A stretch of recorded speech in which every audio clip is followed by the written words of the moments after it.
வணக்கங்க. இந்த வீடியோவில் நம்ம பார்க்க போகிற டாபிக் என்ன அப்படின்னா, கிரகம் தரும் தனது ஆட்சி வீட்டு பலன்கள். ஒரு கிரகம் தன்னுடைய சொந்த வீட்டு பலனை எப்படி தரும் அப்படின்னு பார்க்க போகிறோம். இந்த முதல் உதாரண ஜாதகத்தில் பார்த்தீங்க அப்படின்னா, ரிஷபம், துலாம் அப்படிங்கிற ரெண்டுமே சுக்கிரனுடைய வீடுகள். அது காலியாக இருக்க பட்சத்தில் அது எப்படி பலன் கொடுக்கும் அப்படின்னு பார்ப்போம். இப்போ இந்த ரெண்டு வீட்லேயும் கிரகங்கள் இல்லை.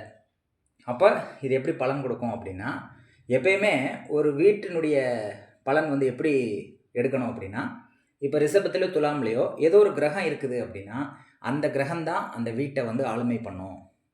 கிரகம் இல்லாத பட்சத்தில் அது எப்படி பலன் கொடுக்கும் அப்படின்னு தான் நான் சொல்ல போகிறேன். ஏன்னா கிரகம் இருக்கிறது உங்களுக்கு தெரியும். அந்த வீட்டில் என்ன கிரகம் இருக்கோ அதுதான் அந்த வீட்டை ஆளுமை பண்ணும். அது சார்ந்த விஷயங்கள் தான் அந்த வீட்டுக்கு பலனாக நடக்கும்.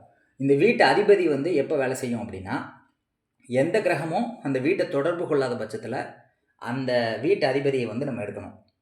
இந்த உதாரண ஜாதகத்தில் ரிஷபத்தையும் துலாமையும் எந்த கிரகமும் தொடர்பு கொள்ளலை அப்படின்னு நம்ம எடுத்துக்கும்போது எப்படி பலன் கொடுக்குது அப்படின்னு தான் பார்க்க போகிறோம்.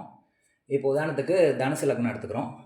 இந்த தனுசு லக்னத்துக்கு 6, 11 6ஆம் இடமும் 11ஆம் இடமும் பார்த்தீங்க அப்படின்னா சுக்கிரனுடைய வீடுகளாக வரும். இது எப்படி பலன் கொடுக்கும் அப்படின்னு பார்க்கும்போது, நல்ல பலன் கொடுக்குமா கெட்ட பலன் கொடுக்குமா அதை தான் நம்ம பார்க்க போகிறோம். அது என்ன பலன் கொடுக்குதுங்கிறத அப்புறம் பார்ப்போம். நல்ல பலனா கெட்ட பலனா அது எப்போ கொடுக்கும் அப்படின்னு பார்க்க போகிறோம். இந்த லக்னத்தில் தனுசு லக்னத்துக்கு 6, 11 கூடிய சுக்கிரன் எப்படி இருக்குன்னு பார்க்கணும். அந்த வீட்டில் கிரகம் இல்லாத டைமில், கிரகம் இருந்ததுன்னா அந்த கிரகம் தான் அந்த வீட்டினுடைய பலன்களை செய்யும். இதை ஞாபகம் வச்சுக்கோங்க. இப்போ இதில் கிரகங்கள் இல்லாதனால சுக்கிரனுடைய நிலை எப்படி இருக்குன்னு பார்க்குறோம். ஃபஸ்ட்டு பாயிண்ட் சுக்கிரன் நீசமாயிடுச்சு அப்படின்னு வச்சுக்கோங்களேன். இந்த ரெண்டு வீட்டு பலனும் ரொம்ப மிக சிறப்பாக இருக்காது அப்படின்னு நம்ம சொல்லலாம். ரெண்டாவது சுக்கிரன் வக்கரமாக இருந்தாலும் இந்த வீட்டு பலன்கள் அவ்வளோ நன்மை தராது அப்படின்னு சொல்லலாம். அல்லது லேட்டாக நடக்கும். ஒரு சம்பவம் லேட்டாக நடக்கும் அப்படின்னு சொல்லலாம். எந்த ஒரு செயல் செஞ்சாலும் அது ரொம்ப தாமதமாகி தான் உங்களுக்கு கிடைக்கும். முயற்சி பண்ணும்போது அது ஃபெயிலியர் ஆகிட்டு நீங்கள் விரக்தி அடையும் போது வேண்டான்னு சொல்லும்போது அந்த பலன்கள் ரொம்ப தாமதமாக உங்களுக்கு கிடைக்கும். இந்த ரெண்டு வீட்டு பலன்கள் கிடைக்கும் அப்படின்னு சொல்லலாம். இந்த 11ஆம் வீடுங்கிற லாபஸ்தானங்கிறதுனால லாபத்தை எதிர்நோக்கி நீங்கள் நிறைய முயற்சிகள் பண்ணிங்கன்னா அது ஃபெயிலியர் ஆகி எப்போ நீங்கள் விரக்தி அடையும் போது அந்த லாபம் உங்களுக்கு கிடைக்கும். தாமதமான வெற்றியை தான் இந்த வக்கர கிரகம் செய்யும். இதை நீங்கள் ஞாபகம் வச்சுக்கோங்க. அடுத்து பார்த்தீங்க அப்படின்னா, ஒரு கடன், 6ஆம் இடங்கிறது கடன் அல்லது நோய் அப்படின்னா, இந்த கிரகம் வக்கரமாச்சுன்னா ஒரு நோய்க்கு ட்ரீட்மெண்ட் கொடுக்க போய் வேற ஒரு நோய் உருவாக்கக்கூடிய வாய்ப்புகள் இருக்கும். சுக்கிரன் வக்கரமானாலோ ராகு கேது கூட சேர்ந்தாலோ ஒரு நோய்க்கு மருந்து எடுக்க போய் வேற ஒரு நோயாக கன்வெர்ட் ஆகக்கூடிய வாய்ப்புகள் இருக்குது. அதே மாதிரி கடன் பார்த்தீங்கன்னா, ஒருத்தண்ட கடன் வாங்கி, அதாவது நீங்கள் கடன் வேறு யார்ட்டையோ வாங்கி கொடுத்துருப்பீங்க. அதனால் நீங்கள் சிக்கலை சந்திக்கக்கூடிய சூழல் இந்த வக்கர கிரகத்தினால வரும். அப்போ 6ஆம் இடம் அதிபதி வக்கரமாச்சுன்னா யாருக்கும் நீங்கள் ஹெல்ப் பண்ணாதீங்க, கடன் வாங்கி மாட்டிக்கிடுவீங்க அப்படின்னு சொல்கிறோம். அடுத்து இந்த 2 பாயிண்ட் சொல்லியாச்சு. 3வது, சுக்கிரன் அஸ்தங்கத்தில் இருந்தது அப்படின்னா வலு குறைஞ்சிருக்குது, பயன் கிடைக்காது அப்படின்னு சொல்கிறோம். இப்போ உதாரணத்துக்கு 11ஆம் அதிபதி சுக்கிரன் அது அஸ்தங்கத்தில் இருக்குது அப்படின்னா லாபம் கிடைக்காதுன்னு சொல்லக்கூடாது. லாபம் கிடைக்கும், ஆனால் அந்த லாபத்தை நீங்கள் அனுபவிக்க முடியாது. அதுதான் சுக்கிரன் அஸ்தங்கம். அதே மாதிரி சுக்கிரன் அஸ்தங்கம் அப்படின்னா அது 6ஆம் அதிபதியாக வர்றதுனால அது சார்ந்த குறைபாடுனால நோய் வரும். சுக்கிரன் எதை குறிக்குது? நீரை குறிக்குது.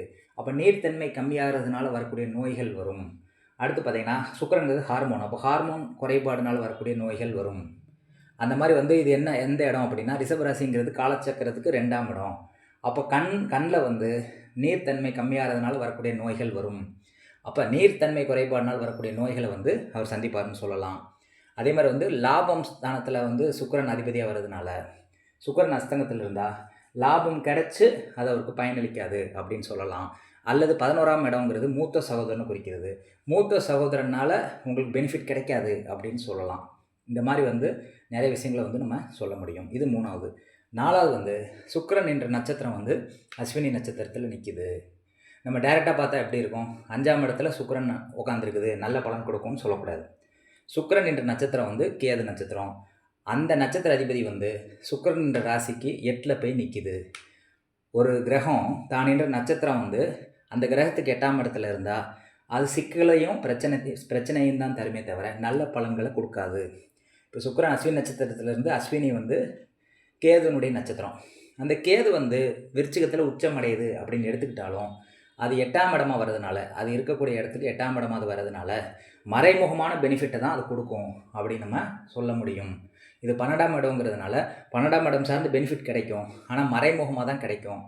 இதை வந்து சுப கிரகங்கள் தொடர்பு இருக்கிற பட்சத்தில் நன்மை செய்யும் அப்படின்னு சொல்லலாம். ஃபஸ்ட்டு வந்து சுக்கிரன் என்ற நட்சத்திர அதிபதி வந்து 8ல் மறையக்கூடாது, குற்றம்தான். ஆனால் 8ல் மறைஞ்சாலும் அது வந்து ஆட்சி உச்சம் பெறுது.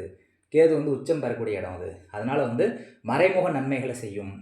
இதை வந்து வேறு ஏதாவது பாவகிரகங்கள் சனி செவ்வாய் பார்த்ததுன்னா பாதிப்பை கொடுக்கும், பெரிய பாதிப்பை கொடுக்கும் அப்படின்னு சொல்லலாம். சுபகிரகம் இதை பார்த்துச்சு அப்படின்னா அந்த பாதிப்புலேருந்து மீண்டு வருவார் அப்படின்னு சொல்லலாம். எப்பயுமே ஒரு கிரகம் தான் நின்ற நட்சத்திரத்துக்கு அந்த நட்சத்திர அதிபதி வந்து 8ஆம் இடத்துல இருக்கக்கூடாது.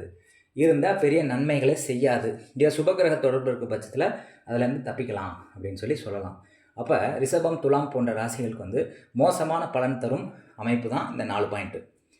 இந்த ரிஷபம், துலாம் அதிபதி வந்து நீசமடைஞ்சாலோ, வக்கரமானாலோ, அஸ்தங்கமானாலோ, அது நின்ற நட்சத்திர அதிபதி அதுக்கு 8ல் மறைஞ்சாலோ பெரிய நன்மையே செய்யாது.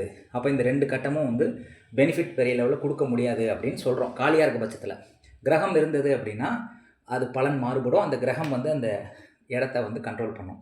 இது உதாரண ஜாதகம் 1. உதாரண ஜாதகம் 2ல் பார்த்தீங்கன்னா விருச்சிக லக்னம்னு எடுத்துக்கிறோம். இப்போயும் வந்து இந்த 2 கட்டங்கள் வந்து எம்டியாக இருக்குது. சுக்கிரனுடைய வீடுகள் வந்து எம்டியாக இருக்குது. இப்போ அதை எப்படி பலன் கொடுக்கும் அப்படின்னு தான் பார்க்க போகிறோம். முதல்ல எம்டியாக இருக்க பட்சத்தில் எந்த கிரகமும் அதை தொடர்பு கொள்ளாத பட்சத்தில் அந்த வீட்டு அதிபதி எப்படி இருக்குதுன்னு பார்த்தோம். இதில் 2 கட்டமும் எம்டியாக இருக்குது. ஆனால் 3 கிரகங்கள் வந்து அந்த 2 இடத்த வந்து தொடர்பு கொள்ளுது. எப்படின்னு பார்ப்போம். இப்போ உதாரணத்துக்கு இந்த லக்னத்துக்கு 10ஆம் இடத்துல சனி இருக்குது. சனி பார்த்திங்கன்னா 3ஆம் பார்வையாக துலாமை தொடர்பு கொள்ளுது, 10ஆம் பார்வையாக ரிஷபத்தை தொடர்பு கொள்ளுது. First point. 2வது வந்து செவ்வாய் 4ஆம் பார்வையாக ரிஷபத்தை தொடர்பு கொள்ளுது. Second point. இப்போ இதில் ஒரு ட்விஸ்ட் என்ன அப்படின்னா, இந்த குருவும் சனியை 9ஆம் பார்வையாக பார்க்குது, செவ்வாயும் 7ஆம் பார்வையாக சனியை பார்க்குது. இந்த சனி வந்து ரிஷபத்தையும் துலாமையும் பார்க்குது. அப்போ நம்ம என்ன சொல்கிறோம் அப்படின்னா, ஒரு கிரகம் டைரெக்டாக அந்த 2 பாவத்தை பார்த்தா அதனுடைய பலன் வேறு. இந்த 2 கிரகங்கள் பார்வையில் சனி பட்டு அந்த சனி வந்து 2 இடத்த பார்க்குது. அப்படிங்கும்போது அதனுடைய பலன் வந்து மாறுபடும். அது எப்படின்னு பார்ப்போம். இந்த லக்னத்துக்கு 7, 12 கூடியவன் தான் சுக்கிரனுடைய வீடுகளாக வரும். ரிஷபமும் துலாமும் விருச்சிக லக்னத்துக்கு. அப்போ 7ஆம் இடம் எப்படி பலன் கொடுக்கும் அப்படின்னு பார்க்கும்போது இங்கே கிரகம் இல்லாத பட்சத்தில் சொல்கிறேன். இப்போ பார்வை மூலிமா கிரகங்கள் அதை தொடர்பு கொள்ளுது. டைரெக்டாக சனி வந்து இதை தொடர்பு கொள்ளும்போது என்ன பலன் கிடைக்கும்? அது நன்மை இல்லைன்னு சொல்கிறோம். டைரெக்டாக சனி வந்து துலாமை தொடர்பு கொள்ளுது, ரிஷபத்தை தொடர்பு கொள்ளுதுன்னா பெரிய நன்மை செய்யாது, லேட்டாகும், தாமதமாகும், வெற்றி கிடைக்காது அப்படின்னு சொல்கிறோம். ஆனால் இதில் ட்விஸ்ட்டு பாருங்கள். குரு வந்து சனியை பார்க்குது, செவ்வாய் வந்து சனியை பார்க்குது. இப்போ இந்த சனி வந்து இந்த 2 ராசியை வந்து தொடர்பு கொள்ளுது. அப்போ பலன் எப்படி இருக்கும் அப்படின்னா, இந்த லக்னத்துக்கு சுபர் அப்படின்னு சொல்லக்கூடிய குருவும் செவ்வாயும் சேர்ந்து சனியை பார்த்து அந்த சனி வந்து இந்த 2 இடத்த பார்க்கும்போது சுப பலன்களை நிச்சயமாக கொடுக்கும் அப்படிங்கிறதுல மாற்று கருத்து இல்லை. ஏன்னா குரு வந்து 2, 5 கூடியவர். 2ங்கிறது தனம், 5ங்கிறது புகழ்.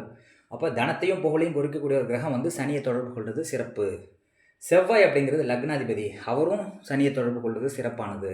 இப்போ இந்த சனி வந்து இந்த 2 கட்டத்தை தொடர்பு கொள்ளும்போது நம்ம என்ன சொல்கிறோம், இங்கே 3 கிரகம் வந்து ரிஷபத்தை தொடர்பு கொள்ளுது. செவ்வாய் வந்து ரிஷபத்தை தொடர்பு கொள்ளுது, குரு பார்த்த சனி வந்து ரிஷபத்தை தொடர்பு கொள்ளுது. அப்போ நம்ம என்ன சொல்கிறோம், குருவும் இங்கே பார்க்குது இன்டைரக்டாக, சனியும் இங்கே பார்க்குது, செவ்வாயும் இங்கே பார்க்குது. இப்போ நம்ம என்ன சொல்கிறோம், மங்களகாரகன் அப்படின்னு சொல்லக்கூடிய செவ்வாய் வந்து 7ஆம் வீட்டை தொடர்பு கொள்வது சிறப்பானது இந்த லக்னத்தை பொறுத்தளவில். வேறு லக்னத்துக்கு வந்து செவ்வாய் பார்வை சிறப்பில்லை. ஆனால் இங்கே லக்னாதிபதியாக இருந்து அந்த 7ஆம் இடத்தை செவ்வாய் தொடர்பு கொள்வது சிறப்பானது விருச்சிக லக்னத்துக்கு. குருவும் வந்து 7ஆம் இடத்தை தொடர்பு கொள்வது ரொம்ப சிறப்பானது. சனி தொடர்பு கொள்வது வந்து அவ்வளோ சிறப்பில்லை.